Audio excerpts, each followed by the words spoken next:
గురుగారు, అర్జునుడికి శ్రీకృష్ణుడు రథసారథి. మరి కృష్ణుడి యొక్క రథానికి సారథి ఎవరు వహించారు? చాలా మంచి ప్రశ్న అడిగారమ్మా. నాకు ఈ సంఘటన చదివినప్పుడల్లా నాకు ఆనందం వస్తూ ఉంటుంది.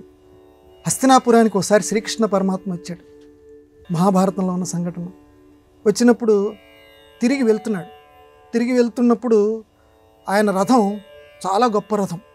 ఆ రథంలో ఆయనకి సంబంధించినటువంటి ఆయుధాలు ఉన్నాయి, ధనస్సు ఉంది. దారుకుడు అనేటువంటి వాడు రథాన్ని తోలుతున్నాడు, శ్రీకృష్ణ భగవానుడి యొక్క రథం. ఆ దారుకుడు రథం ముందు కూర్చొని ఇలా గుర్రాల్ని తోలబోతున్నాడు. ధర్మరాజు గారు ఎవరినైనా సాగనంపేటప్పుడు వస్తారు కదా బంధువులు, ధర్మరాజు గారు వీళ్ళందరూ, దారుకా ఒక్క నిమిషం పక్కకి తప్పుకో అన్నాడు. శ్రీకృష్ణుడు నవ్వుతూ చూస్తున్నాడు, ఆ చుట్టుపక్కల వాళ్ళందరూ చూస్తున్నారు. కొంచెం పక్కకి రా అన్నాడు. తను వెళ్ళి కూర్చున్నాడమ్మా. ఆయన సామ్రాట్ అనకూడదు, తప్పు పదం, సమ్రాట్ అనాలి. ఆయన సమ్రాట్, రాజసూయ యాగం చేశాడు. మొత్తం ప్రపంచంలో ఉన్నటువంటి అందరి రాజుల్ని జయించినటువంటి వాడు సమ్రాట్ ఆయన. అటువంటి సమ్రాట్ ధర్మరాజు శ్రీకృష్ణుడి యొక్క రథానికి సారథ్యం వహించడానికి కూర్చొని అయ్యా నేను కొంచెం దూరం మీ రథం నడుపుతాను, మీరు అనుమతి ఇవ్వండి అన్నాడు.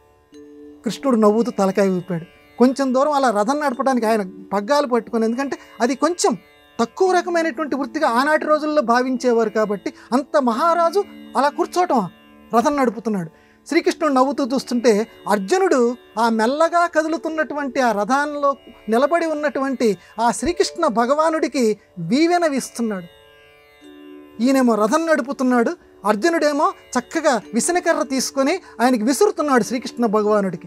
నకుల సహదేవులు కూడా ఆ పక్క నుంచి ఏవైనా దుమ్ము ధూళులు ఏవైనా ఉంటాయేమో, రథం ఆ చక్రం కదులుతూ ఉంటే ఆ దుమ్ము ధూళి ఎక్కడ శ్రీకృష్ణ భగవానుడి మీద పడుతుందో అని చెప్పి ఆ భాగాన్ని శుభ్రపరుస్తున్నారు.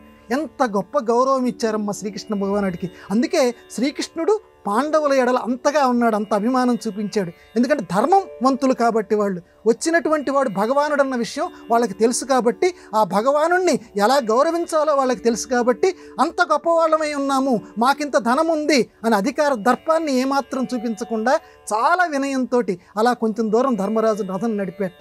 అంటే ఈ సంఘటన మనకేం చెప్తోందంటే, మనకి గుణాలు ఎక్కువగా ఉన్నటువంటి పెద్దవాళ్ళు ఎవరైనా ఉంటే, గుణ పూజాస్థానం నచ వయ నచ లింగం అని చెప్పి ఒక మహాకవి అంటాడు సంస్కృతంలో. వాడి వయస్సుతో సంబంధం లేదు, స్త్రీయా పురుషుడా అని చూడొద్దు. గుణ పూజాస్థానం గునిషు నచ లింగం నచ వయ. వాడు స్త్రీయా పురుషుడా చూడొద్దు. వాడి దగ్గర గుణం గనక ఉంటే, మంచి గుణం గనక ఉంటే నెత్తిన పెట్టుకో, పూజ చెయ్యి.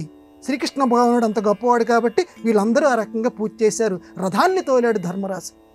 అంటే శ్రీకృష్ణుడు దైవాన్ని లోకానికి మొత్తానికి చాటాడు. ఆ రకంగా గుణాలని మీరందరూ గౌరవించండి. ఇదిగో భారతం మనకు చెప్తున్నటువంటి సంఘటన. దీన్ని పాటించి మనం ఎక్కడే మంచితనం ఉంటే నెత్తిన పెట్టుకొని, మనం తెలుగులో చదువుతుంటాం చూడండి, నెత్తిన పెట్టుకుందాం, గౌరవిద్దాం. అలా గౌరవిస్తే మిగతా కొంతమంది కూడా గుణవంతులు తయారవుతారు. ఎవరు ఆదరించట్లేదు అనుకోండి, అందరూ అగుణవంతులు అవుతారు. అవినయం లోకంలో పెరిగిపోతుంది.